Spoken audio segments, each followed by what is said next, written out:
8장 1절에서 11절까지 말씀입니다.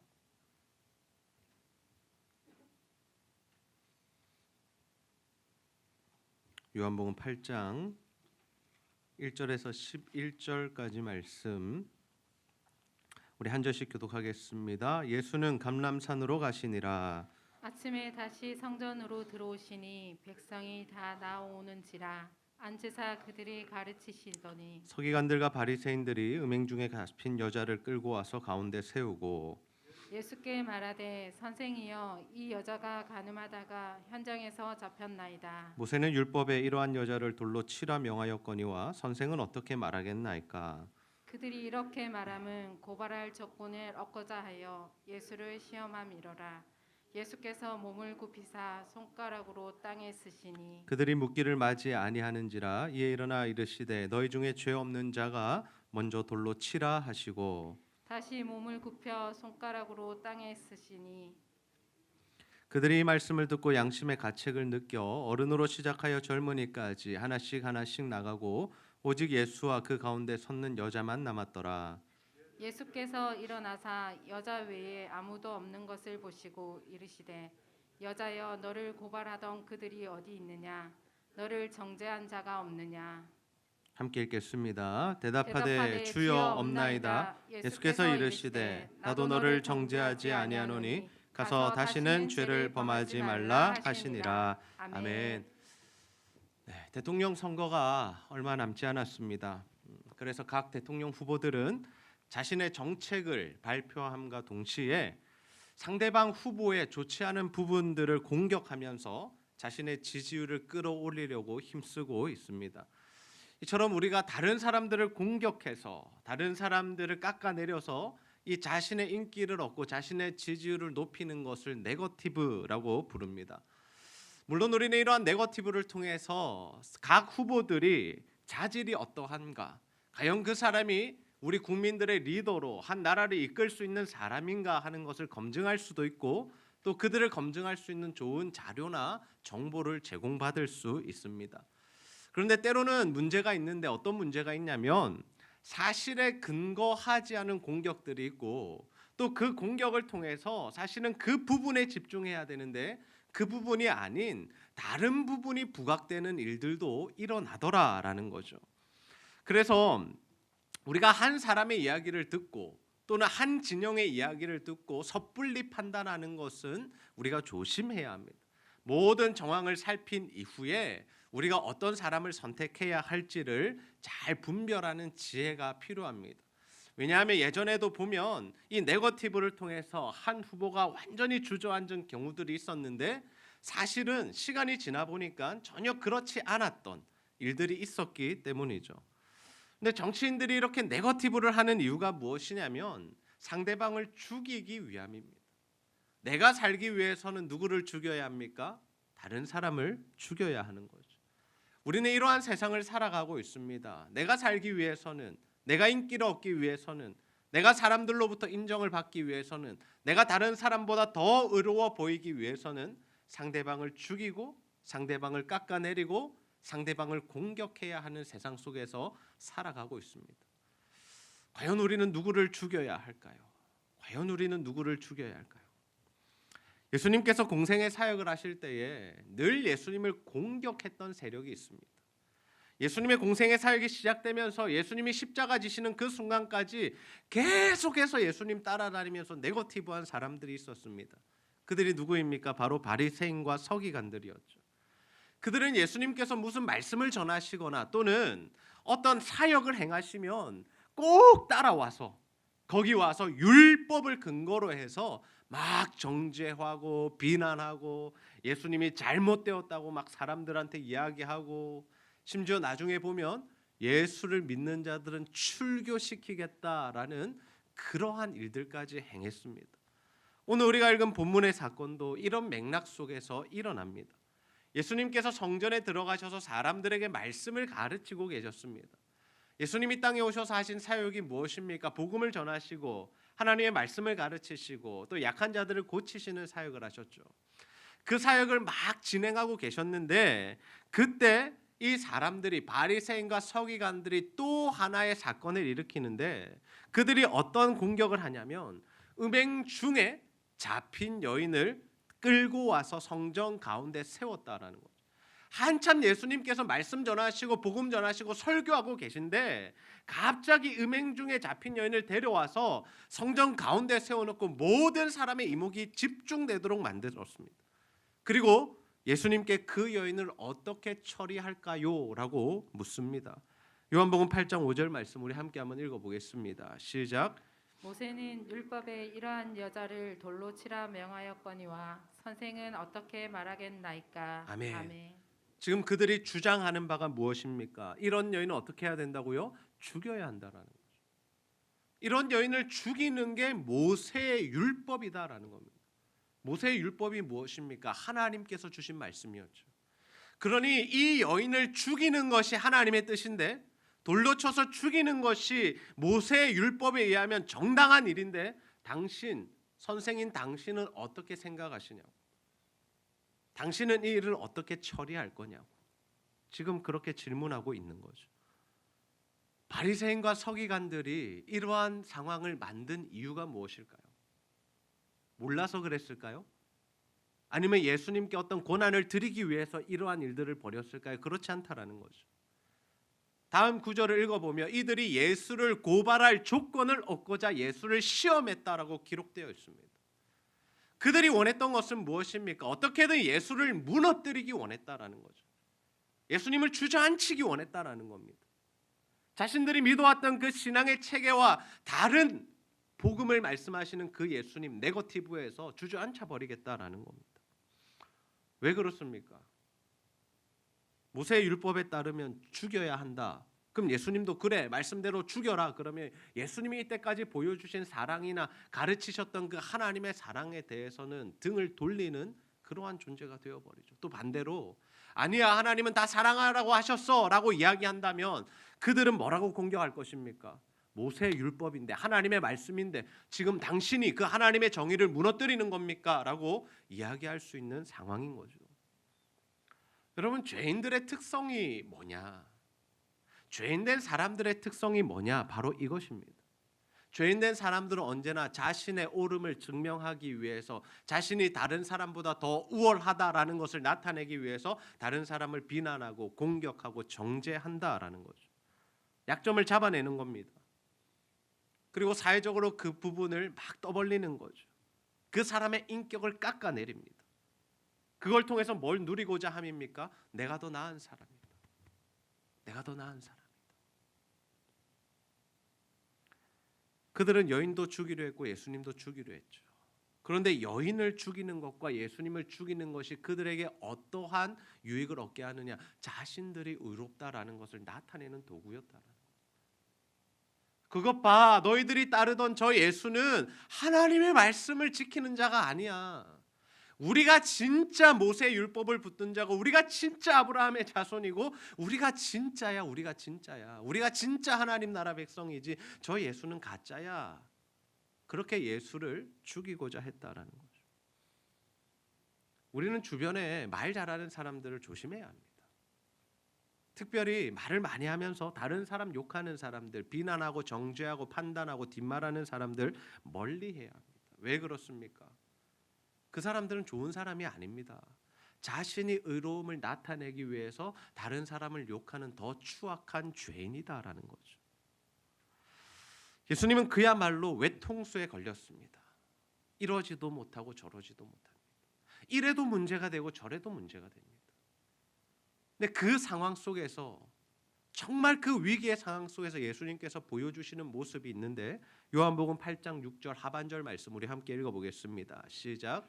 예수께서 몸을 굽히사 손가락으로 땅에 쓰시니. 아멘.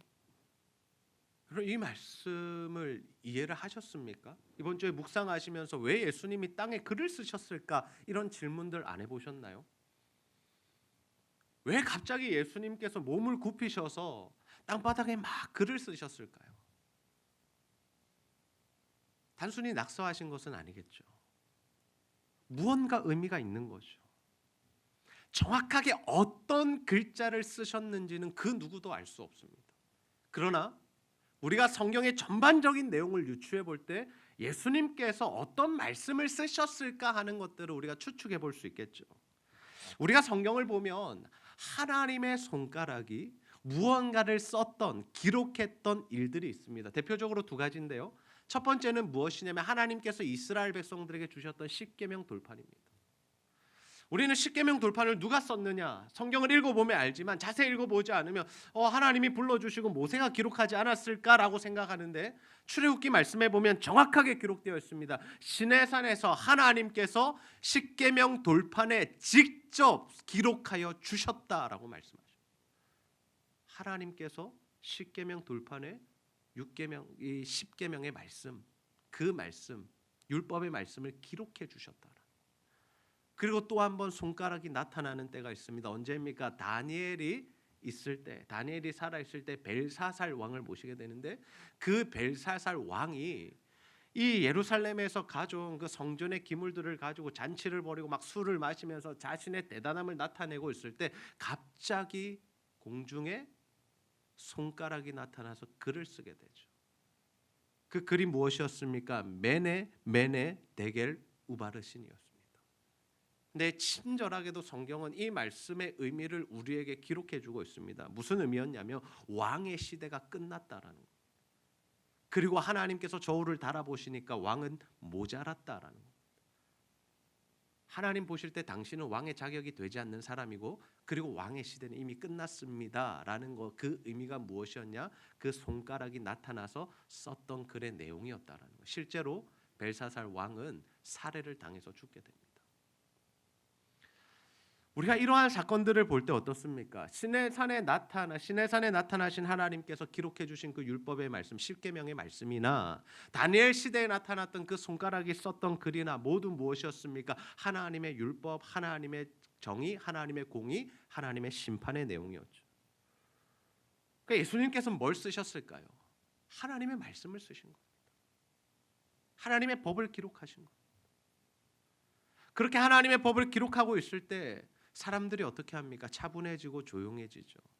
그때 예수님께서 그들에게 한마디 말씀, 결정적인 한마디 말씀을 던지십니다.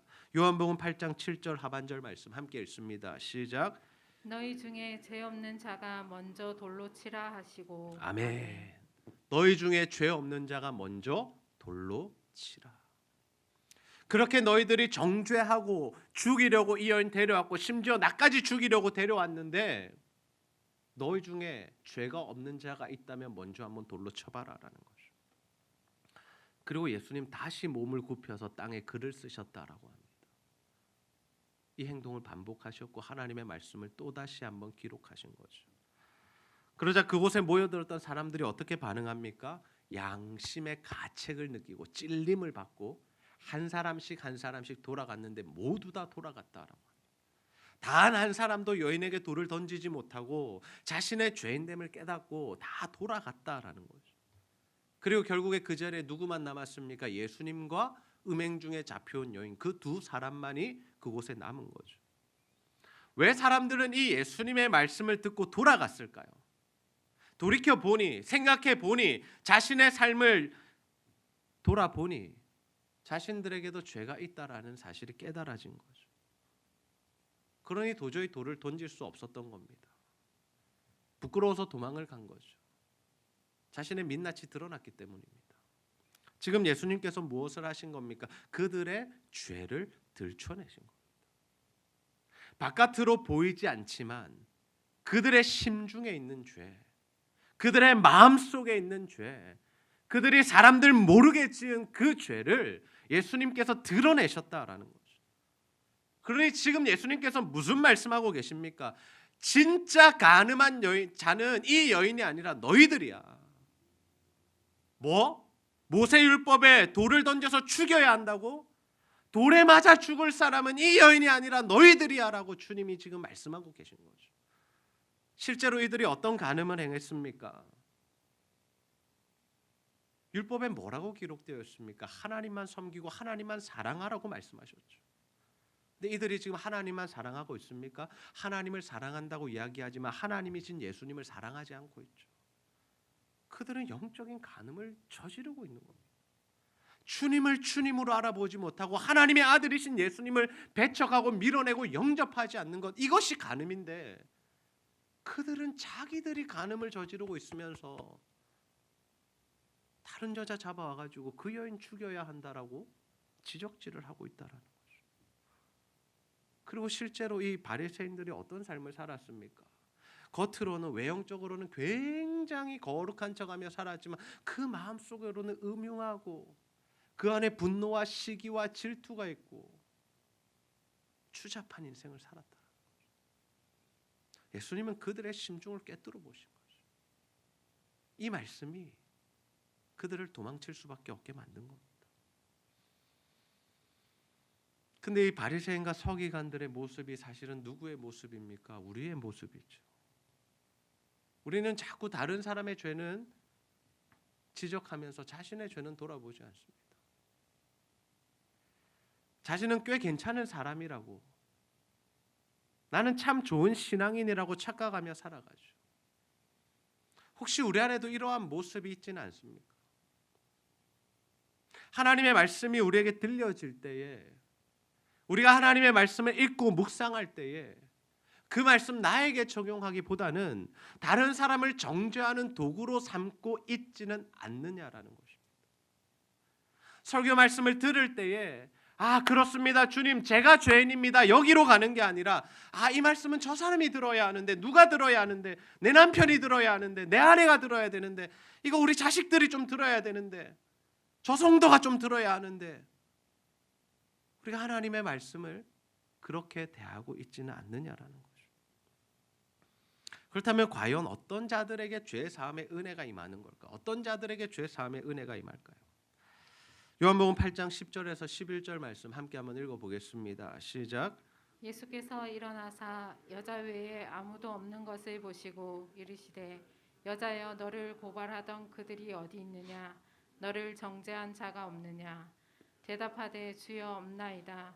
예수께서 이르시되 나도 너를 정죄하지 아니하노니 가서 다시는 죄를 범하지 말라 하시니라. 아멘. 바리새인과 서기관들은 어떻게 했습니까? 죄가 지적을 받을 때 도망을 간 거죠. 피하고 회피한 겁니다. 그러나 그 여인은 계속해서 지금 어디에 서 있습니까? 주님 앞에 서 있는 겁니다. 자신의 죄를 인정하는 겁니다. 도망가거나 회피하는 것이 아니라, 맞습니다, 주님, 내가 죽을 자입니다. 내가 죽어야 하는 사람입니다라는 믿음의 고백으로 그 앞에 서 있다라는 거죠. 여러분, 하나님께 용서받는 자들은 바로 이러한 모습으로 주님 앞에 서는 자들입니다.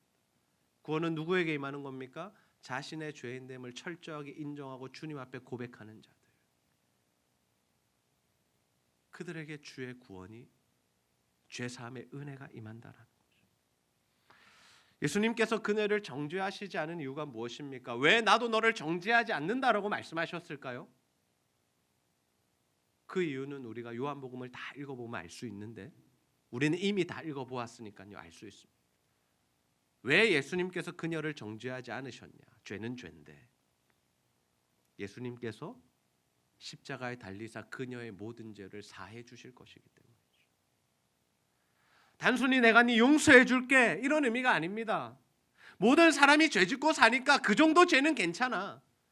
아니, 너보다 저 바리새인들과 서기관들이 더 나쁜 놈이니까 너 정도 죄는 눈 감아줄 수 있어, 이런 의미가 아니다라는 거죠. 누구와 비교해서 덜하니까 용서해 주겠다라는 것이 아니라, 내가 너를 위해 십자가를 질 거기 때문에 너는 용서받을 수 있다라고 말씀하신 겁니다. 현장에서 가늠하다 잡혀온 여인이 누구입니까? 바로 우리입니다. 다른 사람이 아닙니다.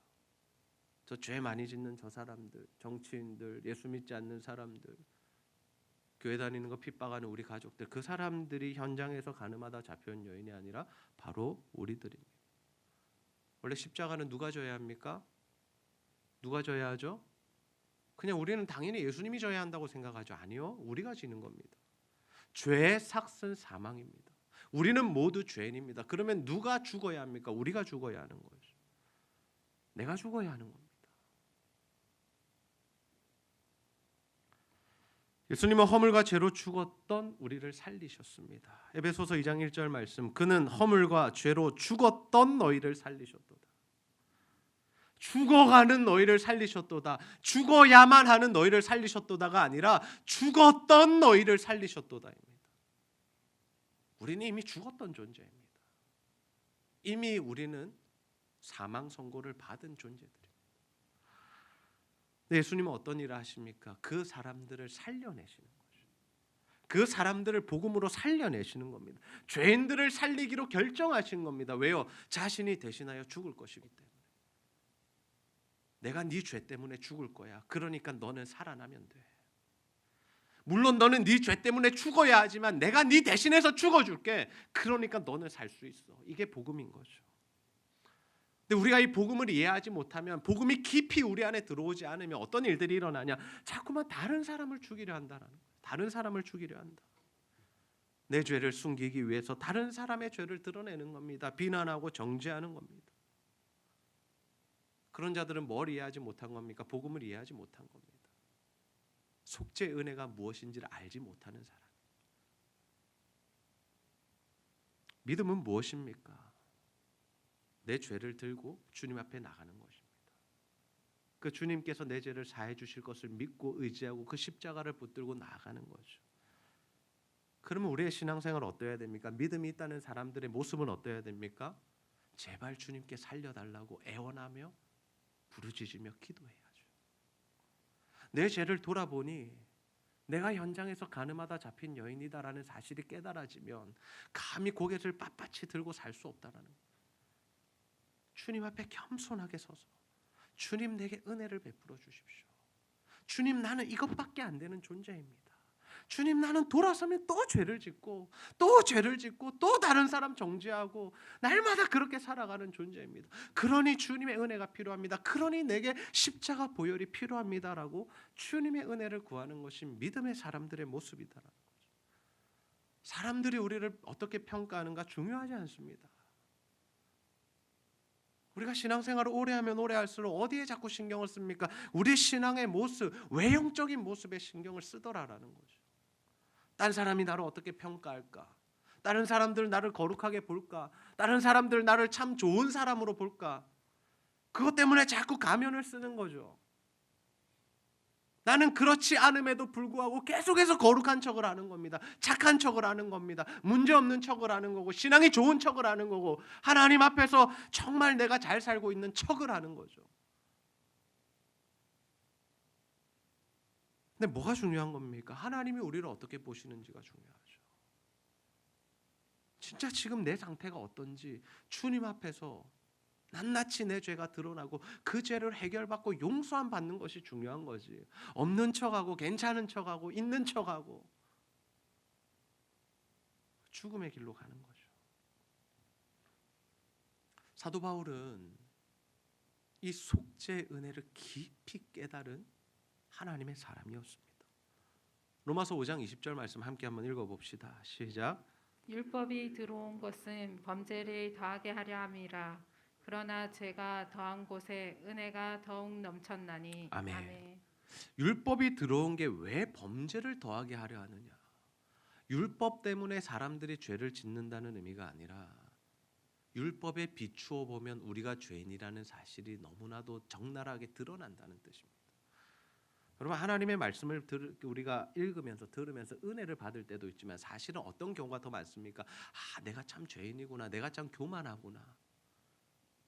정말 나는 주님 앞에서 구원받을 자격이 없는 자구나. 이런 것들을 깨닫게 되는 거죠. 나는 하나님의 말씀을 다 지켰어. 라는 그 바리새인과 서기관들은 잘못된 거죠. 율법을 잘못 이해한 거죠. 하나님의 말씀을 읽으면 읽을수록 들으면 들을수록 묵상하면 묵상할수록 주님 제가 죄인입니다.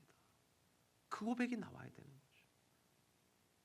그렇게 말씀이 우리의 죄를 지적하고 드러낼 때 그 죄를 인정하는 사람들, 그 사람들에게 뭐가 임한다는 겁니까? 은혜가 임한다는 거예요.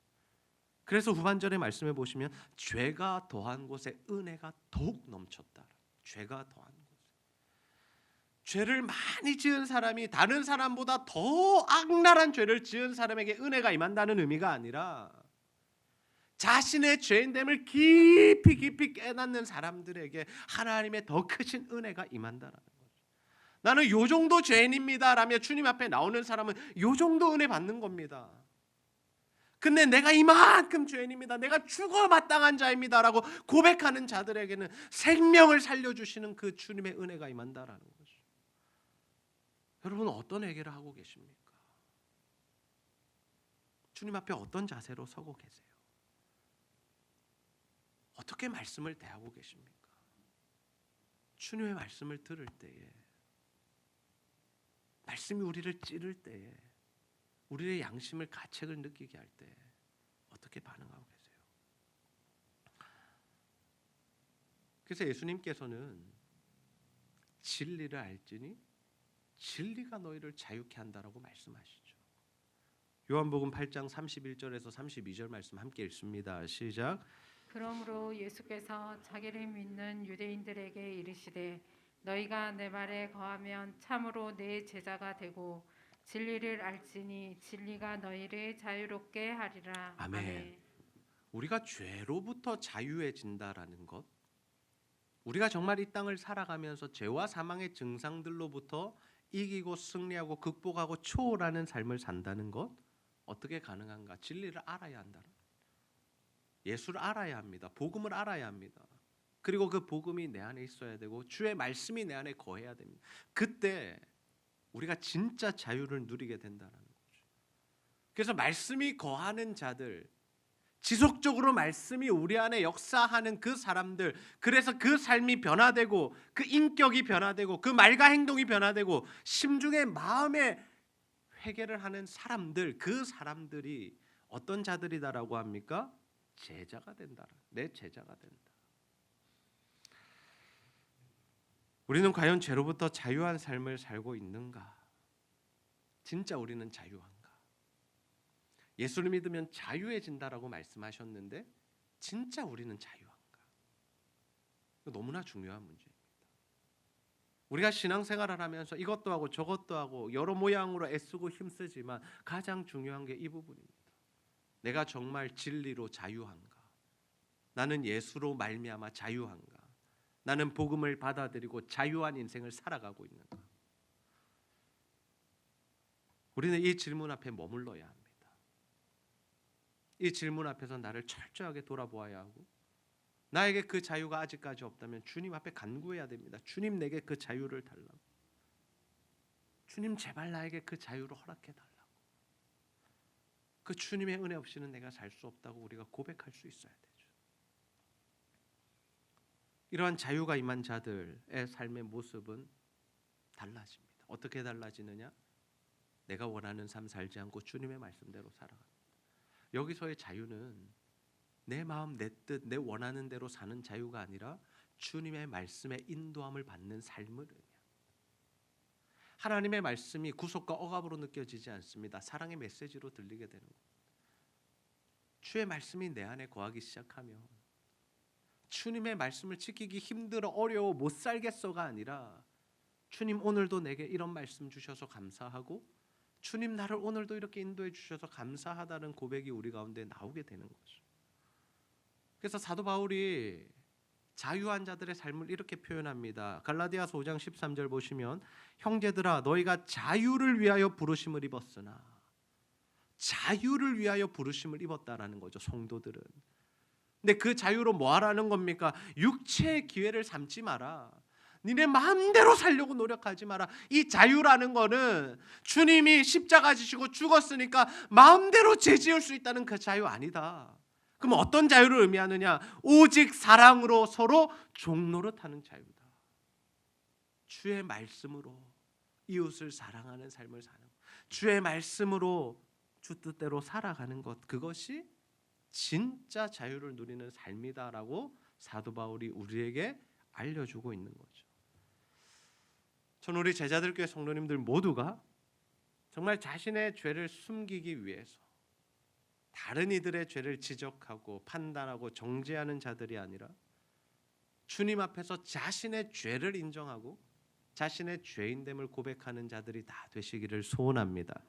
그래서 주님 앞에 나와서 말씀을 들을 때 또 우리가 말씀 읽고 묵상할 때 주님 제발 나를 살려달라고, 주님 한 번만 은혜를 부어주시고 십자가 보혈로 나를 정결케 해달라고 함께 기도하면서 정말 그 주님이 주시는 은혜, 그 진짜 자유함, 마음속 깊이에서 올라오는 그 평화와 안식을 누리는 우리 성도님들 다 되시기를 소원합니다. 그래서 그 은혜로 살아가면서 정말 우리 주님처럼 다른 사람들을 살리는 결정을 하는, 특별히 이번 추석에 또 우리가 가족과 친지들을 만나게 될 때 그들과 다투고 정죄하는 자리에 서지 마시고 정말 사랑으로 품어주시고 그들을 살리고 그들을 키우고 고치는 그런 결정과 역할을 하시는 저와 여러분 다 되시기를 주님의 이름으로 축복합니다. 우리 시간 죄에서 자유로